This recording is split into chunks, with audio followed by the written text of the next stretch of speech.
अच्छा, क्या कुरान में से ही पढ़ने पर कबूल, कुरान मैंने सही पढ़ने पर कबूल होता है या बिना माना? अच्छा, माना से ही पढ़ने पर नहीं। कुरान मजीद अगर माना समझे बगैर पढ़ा जाए तो भी एक हर्फ के बदले में 10 नेकियां मिलती हैं, और माना समझ के पढ़ने में और ज्यादा सवाब है।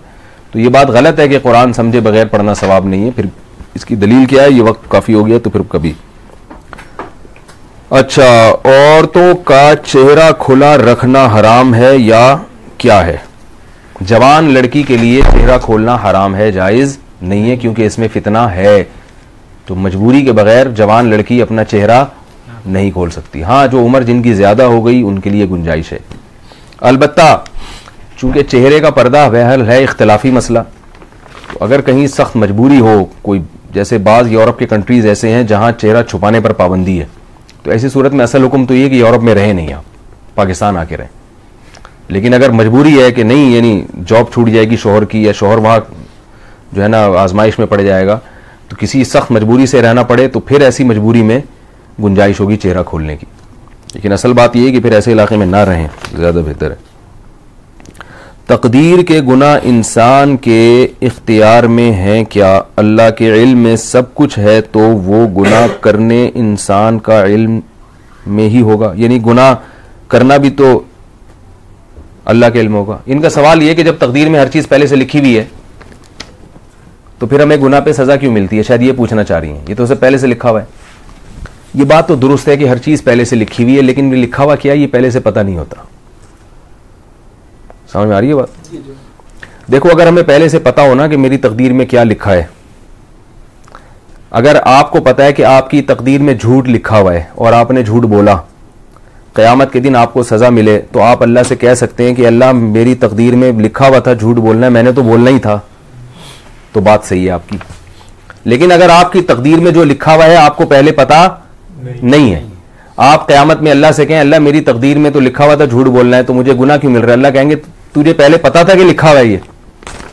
कुल हल इंदकुम मिन इल्मिन फतुखरिजूहु लना, पहले से चूंकि इल्म नहीं है लिहाजा क्या है? फिर आजमाइश है। इसी वजह से नेकी पर सवाब मिलता है कि पहले से हमें पता नहीं होता, यही आजमाइश है। तकदीर का इल्म अल्लाह ने किसी मुकर्रब फरिश्ते को भी नहीं दिया, क्योंकि अल्लाह का इल्म कामिल है ना, अल्लाह को सब पता है कि क्या होने वाला है, तो उस हिसाब से अल्लाह ने सब कुछ लिखा हुआ है। तो जबरदस्ती अल्लाह किसी से गुनाह नहीं कराते। इसकी मिसाल ऐसे है, मैं अक्सर ये मसला समझाते हुए तलबा को मिसाल देता हूं, दीनी मदारिस के तलबा जो हमसे पढ़ते हैं, कि देखो हर आदमी की मौत भी लिखी हुई है ना, तभी हम कहते हैं बेएहतियाती से मर जाओगे तो गुनाह मिलेगा। अब आप मर गए, अल्लाह क़यामत में पूछे कि तुम ये इतनी बदपरहेजी क्यों की तुमने? हम कहें अल्लाह मेरी मौत तो इसी वक्त लिखी हुई थी, तो अल्लाह कहेंगे वो तो मैंने लिखी थी ना, तुझे थोड़ी पता था कि इस वक्त मरना है, हमें थोड़ी पता है। और आसान मिसाल, एक आदमी ने दूसरे आदमी को कत्ल किया, जैद ने बकर का कत्ल किया, एक मिसाल दे रहा हूं। जैद ने किसका कत्ल किया? बकर का।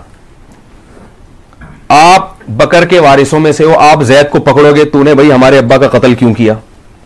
जैद जवाब में ये कहे कि भाई देखो अब्बा की इतनी ही जिंदगी थी ना, क्या ख्याल है, इस वक्त अब्बा ने मरना ही था, एक सेकंड भी मजीद जिंदा नहीं रह सकते थे, तुम्हारा इस पर ईमान है या नहीं? आप कहेंगे हाँ भाई अब्बा की तो इतनी दिन लेकर आए थे अब्बा, हमने तो उलमा से सुना है मौत और जिंदगी सब लिखी हुई है। तो अब जैद के तो जो काम होना था मैंने वही किया है ना, इसमें मुझे क्यों सजा दे रहे हो? तो अगर बकर के वारिसों में मैं होता तो मैं जैद को कहता कि भाई पहली बात तो ये तहकीकी जवाब है, एक इल्जामी जवाब है। तहकीकी जवाब तो कहते हैं दलील से, इल्जामी का मतलब उसी की दलील को उसी पर फेर दो आप। तहकीकी जवाब तो यह है कि ठीक है अब्बा ने इस वक्त मरना था, लेकिन तुझे पहले किसने बताया था कि मेरे अब्बा इस वक्त मरेंगे? है भाई, तेरे इल्म में जो जाहिरी असबाब के लिहाज से जो बात थी वो तो ये थी कि अब्बा की सेहत भी ठीक है, मरने का फिलहाल कोई चांस नहीं है, तूने बाकायदा गोली लेके उनको फायर किया है, तेरे इरादे का इसमें दखल है। अगर ये दलील उसकी समझ में ना आए तो उससे कहें ठीक है मैं भी फिर ठा करके तुम्हें मार रहा हूं, तुम्हें इस पर एतराज नहीं होना चाहिए, ठा। उसके बाद मौका ना दे वरना वो आपको ठा कर देगा, ठा। और फिर उसकी मैयत पे बोले कोई गलती नहीं है, आपने तो इसी टाइम पे मरना ही था, तो तकदीर बरहक है, मगर तकदीर की वजह से कोई माजूर नहीं बन जाता। कोई ये नहीं कह सकता गुनाह मेरे लिए हलाल हो गया, और ये नहीं कह सकता कि अब अल्लाह मुझे जहन्नम में क्यों डाल रहा है। तो तकदीर अल्लाह के इल्म का नाम है, और इससे ज्यादा बारीकी में जाना भी तकदीर के मसले में जायज नहीं है। तो अल्लाह ताला जालिम नहीं है, जबरदस्ती जहन्नम में फेंक दे, और इम्तिहान लेगा अल्लाह ताला, और उस इम्तिहान में अल्लाह को पहले से मालूम है कि कौन कामयाब होगा कौन नाकाम होगा, मगर ये बताता अल्लाह नहीं है। तो अल्लाह ने इम्तिहान के लिए छोड़ दिया हमें। लिहाजा रसूलुल्लाह सल्लल्लाहु अलैहि वसल्लम ने फरमाया, इअमलू फकुल्लुन मुयस्सरुन लिमा खुलिक़ लह।